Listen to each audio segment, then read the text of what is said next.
Shalom, all praises to Yahweh, Hashem, Yahweh Shai, Hashem, Kakadash. Double honor to the apostles and elders, great most honorable, well, and Shalom to the prophets of the wax Syrian truth. I had once again on the streets, of London, prophesying the downfall of this current kingdom, this current rulership, which we're in the midst of. We're basically, from the onset of like the year 2020, it's more or less been a big shift in like how evidently the end is coming to this place. And what's the end even mean? That basically means that it's going to be the time for the rule, which currently sits in the so-called white man's lap. That's going to be passed on. That's going to be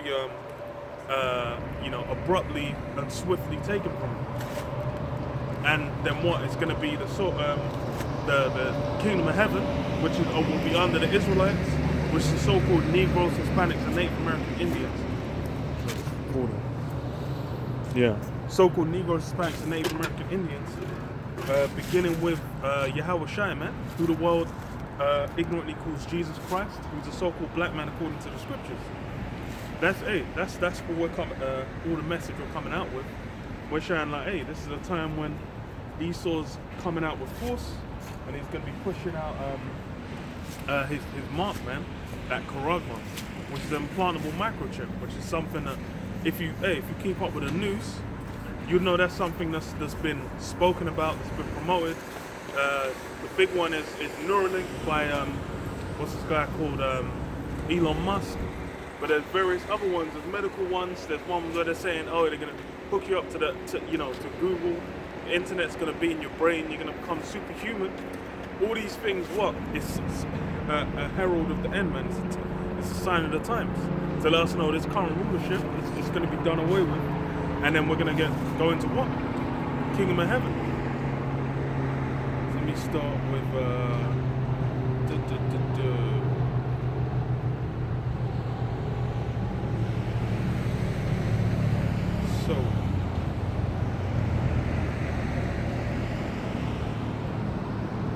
Second Ezra 6 and 7 says, Then answered I and said, what shall be the parting asunder of the times, or when shall be the end of the first, and the beginning of it that followeth? And he said unto me, From Abraham unto Isaac, when Jacob and Esau were born of him, Jacob's hand held first the heel of Esau. For Esau is the end of the world, and Jacob is the beginning of it that followeth. From Abraham, basically you had the line of progenitors, the forefathers. Said, well, from Abraham unto Isaac, Jacob and Esau were born of him. Jacob held first the heel of Esau, and that's the line. Abraham, Isaac, and then Jacob at the end. Because Esau came out from Abraham and Isaac, and then just like Ishmael and the 12 sons by Keturah came out from Abraham, but the promises weren't given unto them.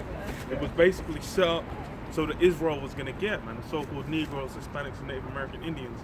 These are going to be the guys that were going to be set up to basically come out and receive that kingdom through Yahweh Shai.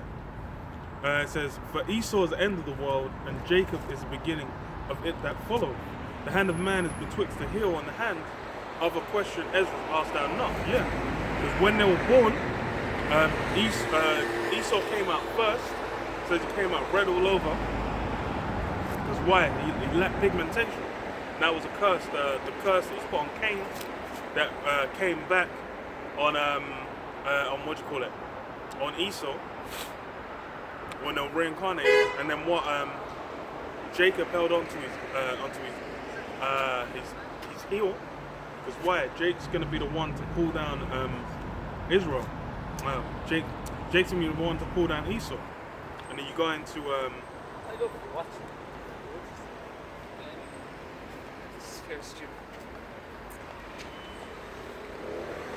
Genesis 25 and 25, and it says what? And the first came out red all over like a hairy garment, and they called his name Esau. And after that came his brother out, and his brother took hold of Esau's heel, and his name was called Jacob. So he came out holding his heel. Because why? Jake's going to be the end to Esau, man. And that's basically what we're seeing. Because now is the time when prophecy is the key component, man. Prophecy is what it's all about.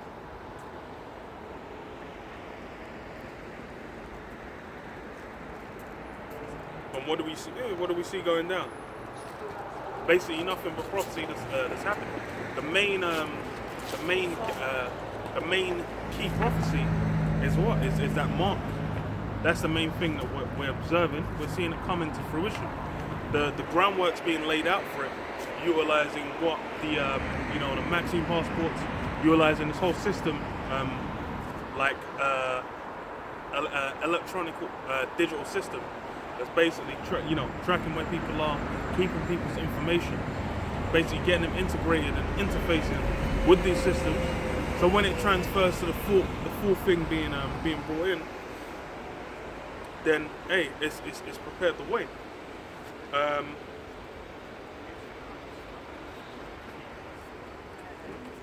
Revelation 19:10, and I fell at his feet to worship him, and he said unto me, See thou do it not. I am thy fellow servant and of thy brethren that have the testimony of Yahushua. Worship the Most High, for the testimony of Yahushua is the spirit of prophecy. The testimony of Yahushua is the spirit of prophecy, and that's basically what. Letting speaking of events to go down before they happen. And that's essentially what prophecy is, to say before. And that's what we've been saying before. Because as far as for back, you go back 10, 15, 20 years ago, no one was talking or thinking about implantable microchips for a variety of reasons. Now it's something where it's common knowledge. It's being tested. It's been put out to the public. There's certain countries where they're already pushing it out. In Sweden, they've already got it. It's mainly the Scandinavian countries where implanting chips become a thing. They call it biohacking. They say that they're doing it as a thing where they're trying to become like RoboCop or some form of fuse with a machine to become on a superhuman level. But then, as far as for Esau's utility of it, it's going to be for what? For a system of control. Right?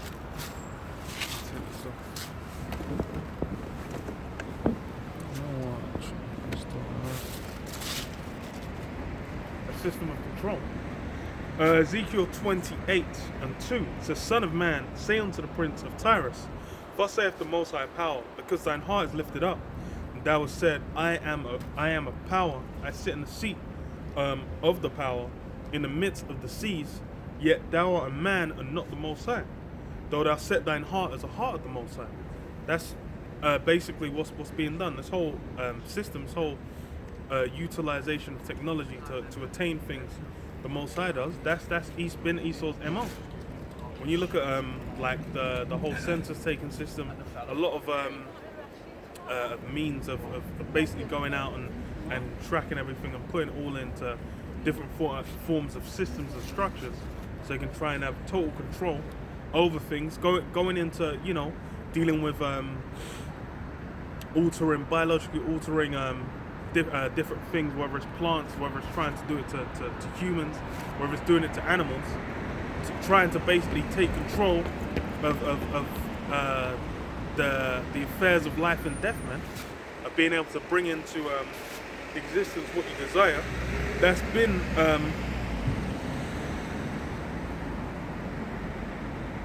been what Esau's trying to do.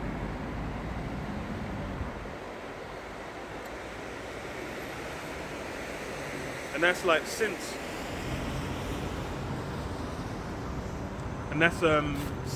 he's received his blessing by the sword and he's received the wisdom, all he's been trying to do is basically set himself up in the seat of the Most High. He's basically trying to say like, hey, I'm gonna be the one who everyone looks to, who has all the answers, who's basically able to enforce my will over the people, and everyone's only gonna look to worship and follow after what I push out.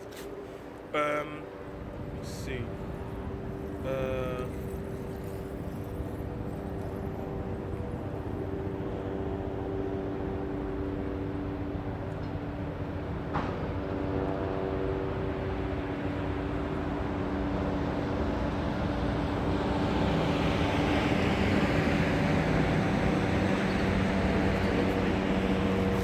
verse 3, behold, thou art wiser than Daniel. There is no secret that they can hide from thee.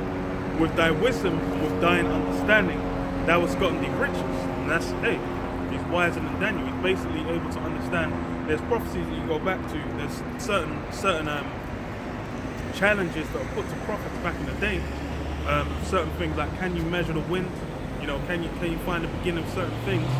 That now Esau, with the wisdom he's been given, he's able to answer them and understand these things. This guy's gonna tell, you know, he's able to measure certain wind currents and see like, okay, you know, how many miles per hour, you know, these winds are gonna come out, how many millimeters of rain and whatnot are gonna fall. He can do certain things. Able to, even the smartphone. The smartphone's a good example.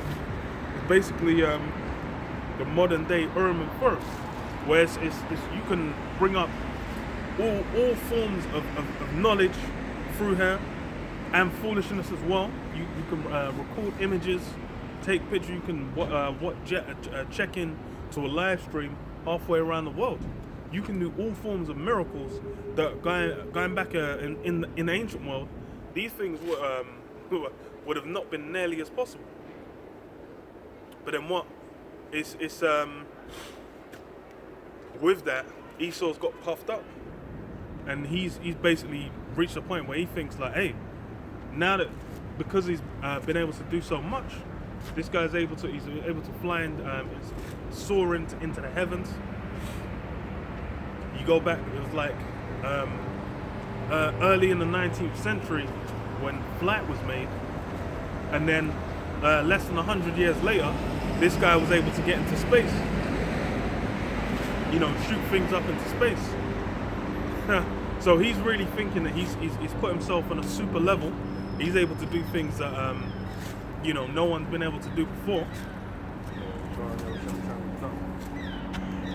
But then what? That just because you've been giving them capabilities, that doesn't then mean that you're going to be able to replace the Most High. Because these things were done for the sake of prophecy. Going up into space, especially, that's you go into prophecy. It's tied in. This is what with thy wisdom and with thine understanding thou hast gotten thee riches, and hast gotten gold and silver into thy treasures. By thy great wisdom and by thy traffic hast thou increased thy riches, and thine heart is lifted up because of thy riches. Yeah, by that wisdom, by all this understanding, and then what? By the traffic, the business, man, the money making. That's one of the greatest blessings Esau's got. The ability to amass wealth, man. To amass resources and heap them onto himself. Because as far as that's going to be one of the main things, everyone's going to be up making a whole hubbub about when Esau goes down. Because why? Everyone in the world, they're able to enjoy all forms of luxuries, all forms of types of lifestyle that they didn't have before, man. You got countries where it's like, even with China, you go back to China, it's like before World War II, these guys, the quality of life they were living at, they were not anywhere near as developed before before World War II. It's like afterwards, through linking hands with the West, they rapidly developed. They got a whole different lifestyle. They got that different social class of society where everyone had like amassed huge amounts of wealth. They had big conglomerates. They were able to earn international businesses as well. Guys going overseas, there's guys with billion-dollar companies based in China that just built that out fully through China. So all these different countries, they're able to live. They've attained a certain level of lifestyle, and they might hate the West, but they still want to have access to that lifestyle, man.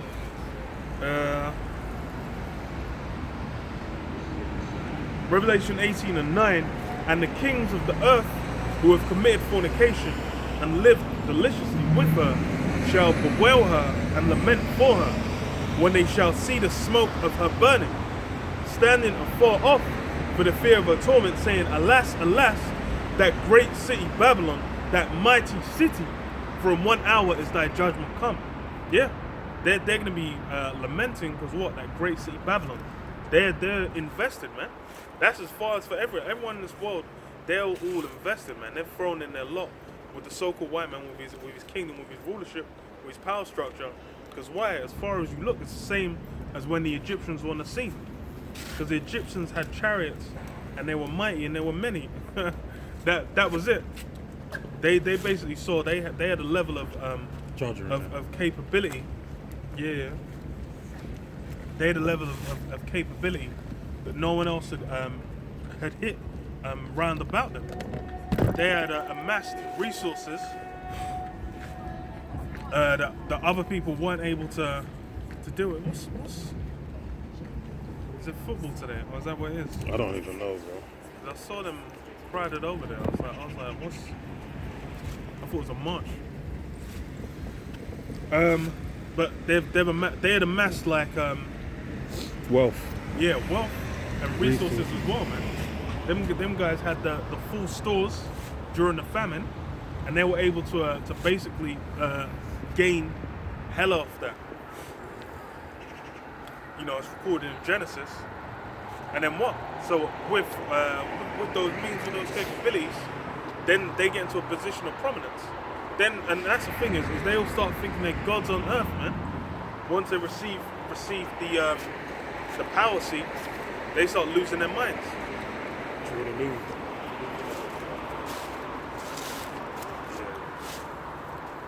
They all start losing their minds, man. And that's the same thing that happens time and again. That's all the kingdoms of men. They all fall into the same pitfalls. Because what? They don't have faith. They're not dealing with the Most High.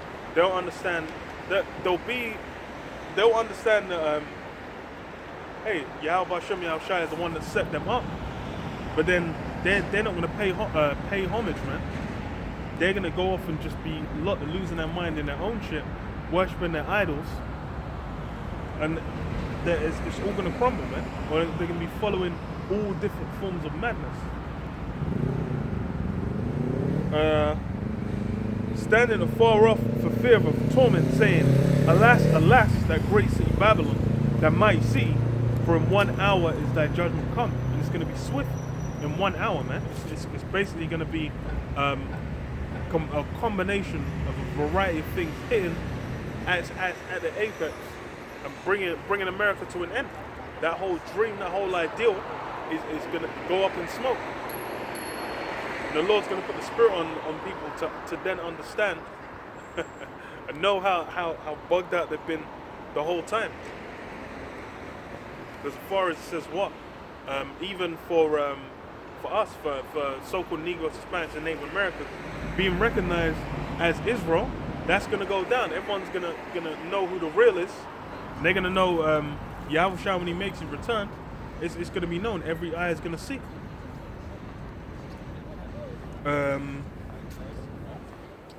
So back in Ezekiel, it says what? Ezekiel 28 and 7.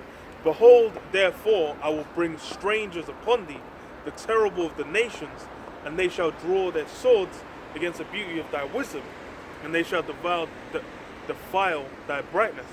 Yeah, because what's going to happen? It's going to be America basically having all these different nations come up against them, and then what? It says in Revelation, they'll hate the whore and burn her with fire. Because as far as that's what America's been used for. It's been used as that whore, man, as that strumpet, you know, just going around whoring with all the different nations, making deals, making money, infecting them with that Babylon juice, bugging them the hell out. And then what? The end result of that is, okay, you can that'll ride for a little while, but now we're coming into the time of what? Where it's the strings run out. It's played out. Because that's what's happening now. This whole, even the monetary system, it's like the whole joke that was made was like, oh, we're just going to go off gold. There's going to be no backing. and then you just play with numbers, whatever the fuck, and then that shit was meant to run.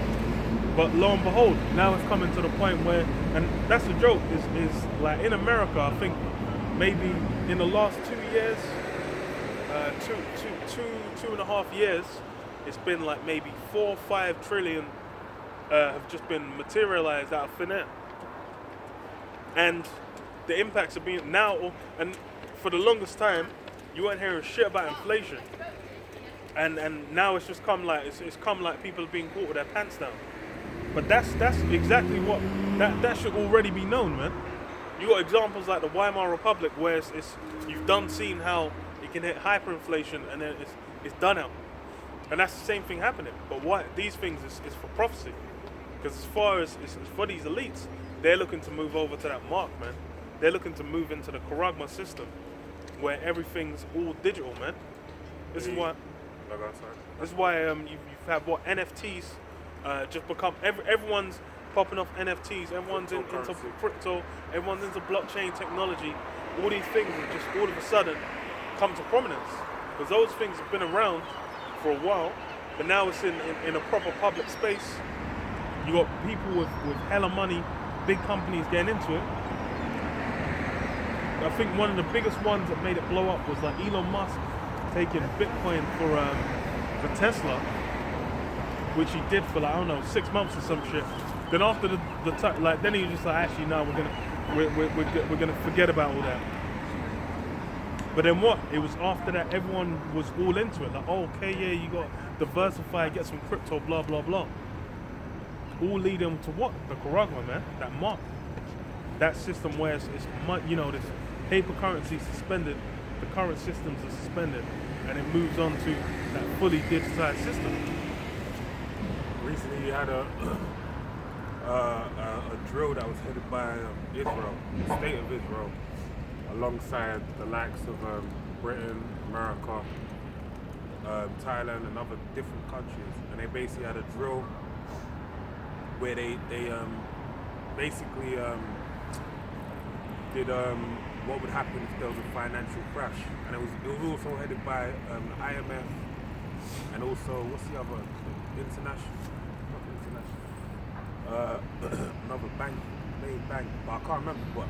What, the World Bank? World Bank, that's it.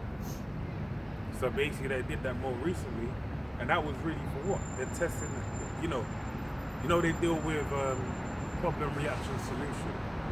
So, like the brother said, how they're presenting the NFTs, the crypto, the digital-based currency, right? All these different things, the metaverse, all these things to introduce people to engaging with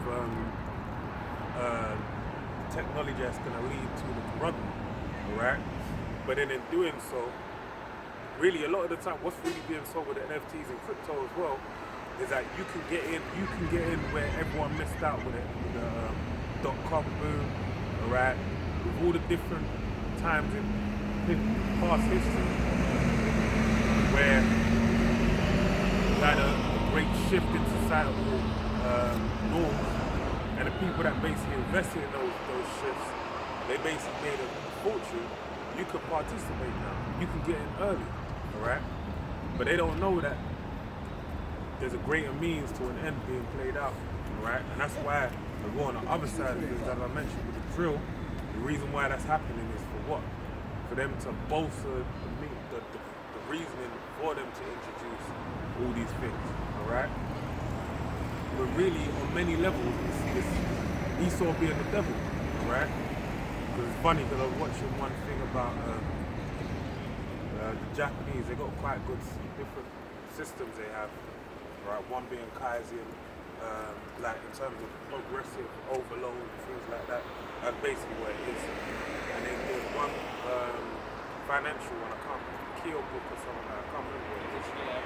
But basically, the woman was breaking it down and said the thing with cash, the physicality of cash, basically allows you to really see what you're spending and things like that.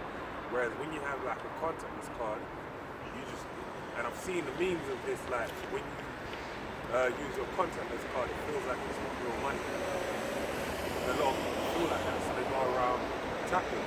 So many reasons why I'm saying all that is, yeah, it'll be convenient, but on many different levels. Esau's deceiving you because he wants us, basically, you to feed more into a debt-based society where you are more indebted to society, so you gotta do whatever's necessary to basically stay afloat and take care of your family and yourself or whatever kind of thing. But on all ends of the spectrum, Esau's basically, shafting you backwards.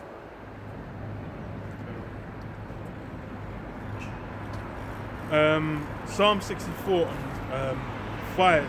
They encourage themselves in an evil matter. They commune of laying snares privately. They say, who shall see them? They search out iniquities. They accomplish a diligent search. Both the inward thought of every one of them and the heart is deep.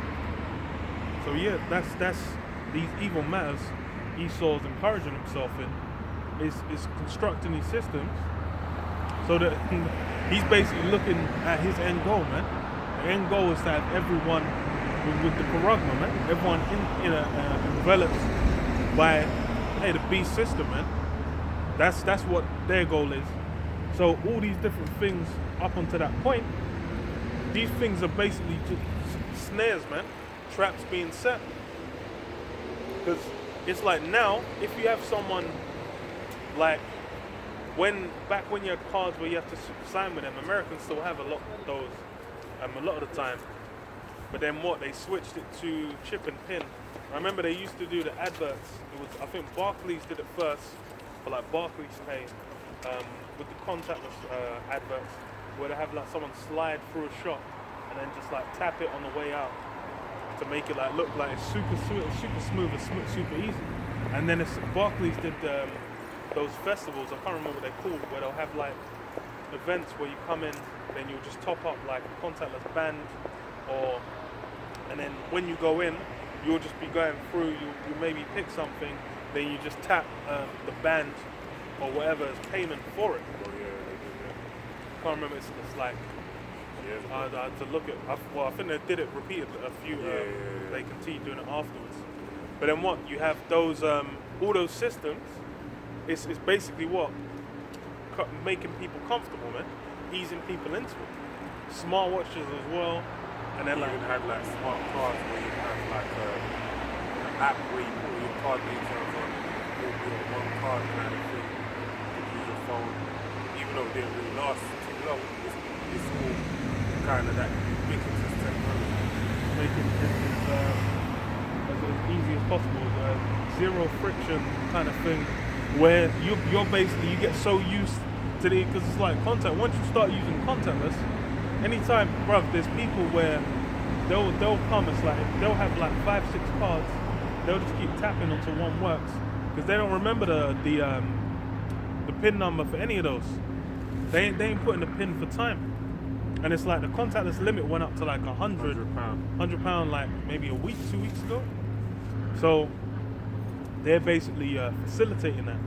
And that's what people get used to it. Then it's just like, yo, why even have the option to forget your card? You can just have your card inside you.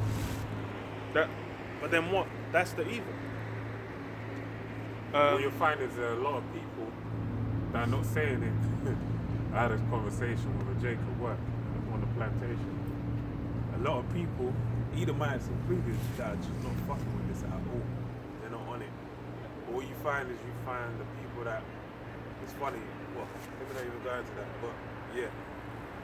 That's it, a lot of people are against the system. I mean, what they're trying to establish, they're against it. That's why, as it says in the prophecy about Esau deceiving the nation, because really this is going to be done through the means of deception.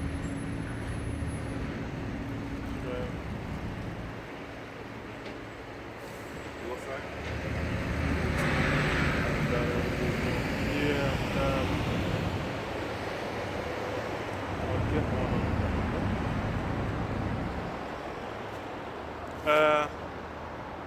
Revelation 20:2, and he laid hold on the dragon, that old serpent, which is the devil and Satan, and bound him 1,000 years, and cast him into the bottomless pit, and shut him up, and set a seal upon him, that he should deceive the nations no more. That's part of what was sealed. Part of Esau's power that was sealed was what? The ability to deceive. That's one of Esau's main roles, that deceiver. And the thing is as well, you can look at Esau's track record. It plays out, man. It lines up. Has the so-called white man been a deceiver on the face of the planet Earth? Oh hell yes. He's been a consistent performer in the act of deceit.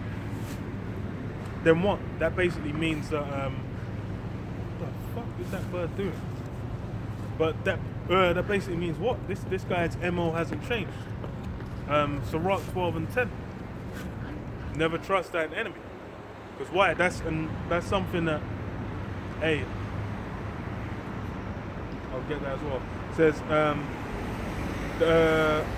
and set seal upon him that he should deceive the nations no more, till the 1,000 years should be fulfilled. And after that, he must be loosed a little season. So this is the little season we're in the midst of. And it's what? A little season is what? Deceive the nation. Basically, everyone out there to be lulled into these guys, these elites' plans. Those knew all the plans. But then as well, what? Even if, hey, they fall into it, it's really the Most High's plans. This is all about bringing about the kingdom of heaven, bringing Israel to the forefront.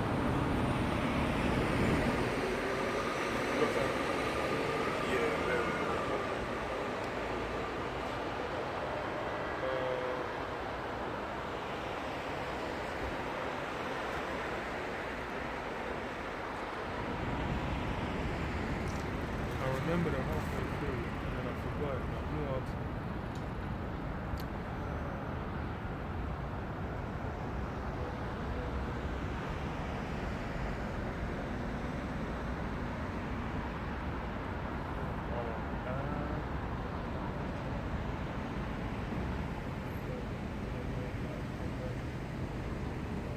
Alright, this is Genesis 3:1. Now the serpent was more subtle than any beast of the field. Alright?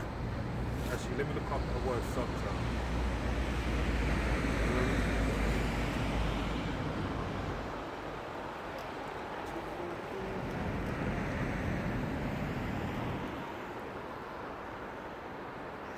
Alright, subtle.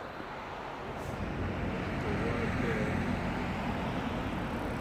is I will want. Alright? Which means subtle, shrewd, crafty, sly, sensible. It says A, crafty, shrewd, in B, shrewd, sensible, prudent. So basically, as we're going to go into the example, or even history, the shrewdness is shown and the prudence in knowing the truth, alright? But manipulating it accordingly. So it says, Genesis 3:1, now the serpent was more subtle than a beast of the field, which the Lord Yahweh power had made. And he said unto the woman, yea, hath the Most High said, ye shall not eat every tree of the garden. And the woman said unto the serpent, we may eat the fruit of the trees of the garden, but the fruit of the tree which is in the midst of the garden, the Most High hath said, ye shall not eat of it. Neither shall you touch it, ye shall die. Right? The Most High didn't lie to him. And the serpent said unto the woman, ye shall not surely die, for the Most High doth know that in the day ye eat thereof, then your eyes shall be opened, and ye shall be as gods, knowing good and evil. Alright? And that's the point.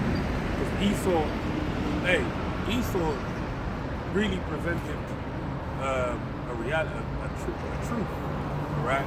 But not nullifying what the Most High said, right? You know good and evil. You know good and evil. You will become a god. You will enter godhood, all right? But the only thing is, you have to die in order to put that in place, all right? So Esau knew that information and manipulated, use it for his own means, right, to deceive the people. And that's the same thing. That's why the brother read it in Revelations, the old serpent. All right, this is the same spirit we're dealing with in these last days right now. that deception, right? And that's why even, again, our woman has been part and parcel with, due to our downfall, our woman's been separated from us. But also this whole scenario is going to play out in these last days. That's why it says, not remembers Lot's wife, trying to remember a scripture off the top of my dome, man, about giving all your strength to a woman, right? Because really, as a man, you're meant to be, you know, she's the weaker vessel. You're meant to utilize the discernment that the Heavenly Father is giving you through the Word to basically maneuver through these hard times with it.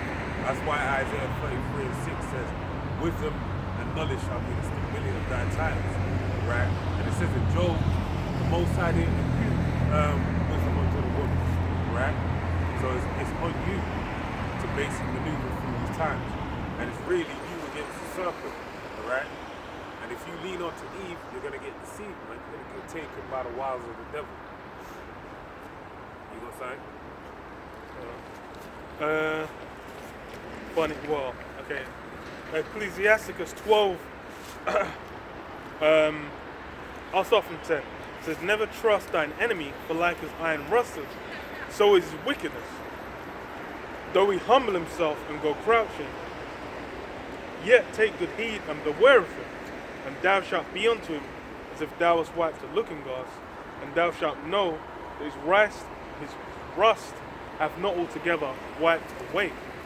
Set him not by thee, lest he have overthrown thee. He stand up in lest when he hath overthrown thee, he stand up in thy place. Neither let him sit at thy right hand, lest he seek to take thy seat, and thou at the last remember my words and be pricked therewith. Who will pity a charmer that is bitten with a serpent, or any such as come nigh wild beast? Yeah, who will pity a charmer? Because Esau's that serpent, man. You basically trying to charm Esau, get what you can from Esau, but then it's like you're playing with the serpent, man. See them guys with either with the flute, or they'll have like the little metal rods or whatever, playing with the snakes. It will run, but then you have them guys where they'll just get bit. They're done. They're dead out. But then what? You can't pity them because why? They were playing with a snake. That's the same thing with Esau. This current rulership, dealing with America, dealing with Europe, doing deals with the West, going back to the history. Hey, you already know the manner of man you're dealing with, and this is something that's proven out on the regular. Esau's not, can a leopard change his spots? Can an Ethiopian change his skin? Can one who's accustomed to doing evil do good? Like hell no. Esau, from when he's been on the scene, he's had his MO, he's had his job, man. He's done it spectacular. The wicked was made for the day of evil. So then what? Dealing with, and that's why all the people in the world, all these different nations, they're gonna be, in tears when Esau goes down. Then they know the manner of man they're dealing with, man. They know to get what they want from Esau, they have to deal with fuckery. That's why you have like what's going on in Ghana, where they just locked off the whole team. Because why? Everyone's following after, man. They're all in lockstep. I will appreciate it. It's the book of Sirach 13, and I'll start from verse 3. The rich man have done wrong, and yet he threateneth withal. The poor is wrong, and he must entreat also. If thou be for his profit, he will use thee. But if thou have nothing, he will forsake thee. If thou have anything, he will live with thee. Yea, he will make thee bear and will not be sorry for it. If he have need of thee, he will deceive thee and smile upon thee and put thee in hope. He will speak thee fair and say, what wantest thou? And he will shame thee by his meats until he have drawn thee dry twice or thrice, and at the last he will laugh thee to scorn afterwards. When he seeth thee, he will forsake thee and shake his head at thee. Beware that thou be not deceived and pulled down in thy jollity, right? So basically, it's the same thing, man. Alright? You gotta be on point. I just wanted to look up the word joyalty. It means lively and cheerful activity or celebration. And what's it say in the book of Ecclesiastes? It says about the house of mourning. Better to go to the house of mourning to the house of feasting. But guess what's Jake? Where's Jake at right now, man? They're feasting. Right? They're in their joyalty right now. So them being in that state of mind, that's where they're getting, you know, the moment George Floyd dies, I had Jake tell me this other day, he basically, he said everyone was saying to him like, yo, what's up, man? And he said no one knew that it was because of the George Floyd thing. But now, he ain't thinking about nothing now.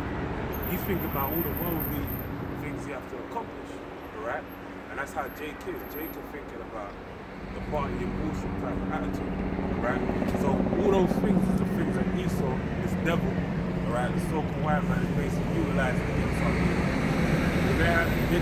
Joshua and wax fat kicked, man. And the wise words, let me name a quote about the former elder, man.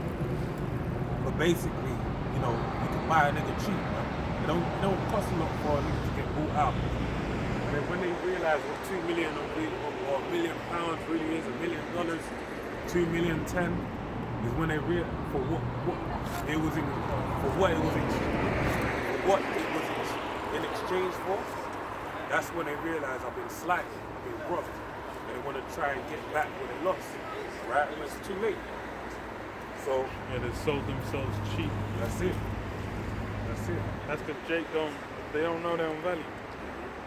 Matthew 24 and 36. But of that day and hour knoweth no man, no, not the angels of heaven, but my Father only. But as the days of Noah were, so also shall the coming of the Son of Man be. And that's what we're in the midst of now. These last days, man. Where this is what the year of hastening the coming of our Lord, man. For as in the days that were before the flood, they were eating and drinking, marrying and giving in marriage, until the day that Noah entered into the ark. That's the same thing going on now. All kinds of partying and bullshit. That's what, hey, not just Jake, the whole world. Everyone in the world is basically looking for distraction, man. They're looking for relief. They're looking for to basically have to deal with as little of reality as possible. They're trying to maintain a permanent bliss. And this is that new mentality, man, where in a modern day, if you're not trying to do everything in your power to stay blissed up at all times, then like people are looking at you sideways. If you're not trying to make life as easy and as possible, and trying to amass as much joy as possible, they're looking at you like, oh, for you to be in any way upset, they're just like, oh, what's up? Unless, media is telling you, oh, you need to be upset about this. Saying like, oh yeah, this is a terrible day for black people when Kyle Rittenhouse bust case. I was like, bro, my nigga, what the fuck has that shit got to do with me? Like, I'm like, bro, what? That was white on white crime, man. Yeah, shit. But that's how Jake is. They're basically trying to stay forever blissed off, unless they get told, oh, you need to be upset about this. Because otherwise, Jake ain't worrying about. They're not paying attention to anything. The most they'll do is a celebrity might get shot or something, then they'll be like, they'll put something in their bio, they'll tweet a few times, they'll update, they'll do a post on Instagram or whatever about it, and then back to posting their nights out. The luscious meals they're going to, the sunny climb, regularly scheduled broadcasting. So it says a new knot given in marriage until the day that Noah entered into the ark, a new knot until the flood came and took them all away. So shall also the coming of the Son of Man be. Then two shall be in the field, and one shall be taken, and the other left. 2 women shall be grinding at the mill, and one shall be taken, the other left. Watch therefore, for ye know not what hour your Lord doth come. Yeah, it's gonna be that cold that it's gonna be like, hey, two of you could be out somewhere, you could be at the workplace, then you know the floor just falls out, and then like one of you's dropped into oblivion, and the other one survives. You know, there's a panther's bust out of the zoo. He ain't eaten in like 3 days. Then he just, you know, you could be a woman and a partner. Then one of them ends up filling his belly, man. The other one escapes. It's gonna be peak. That's how intense it's gonna be. But then what? There's no sense of urgency, man. People want, as far as the funny thing is, it's going into winter. It's not even got as cold as it can get.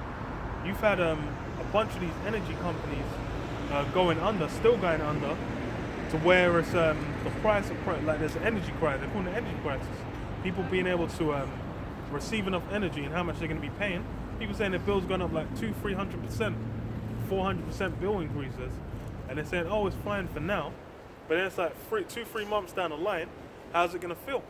But that's the same as the petrol crisis, because for a week or two, everyone was queuing up round the corner and everywhere. Thought it was a traffic jam, but no, it was everyone queuing up for petrol. But then guess what?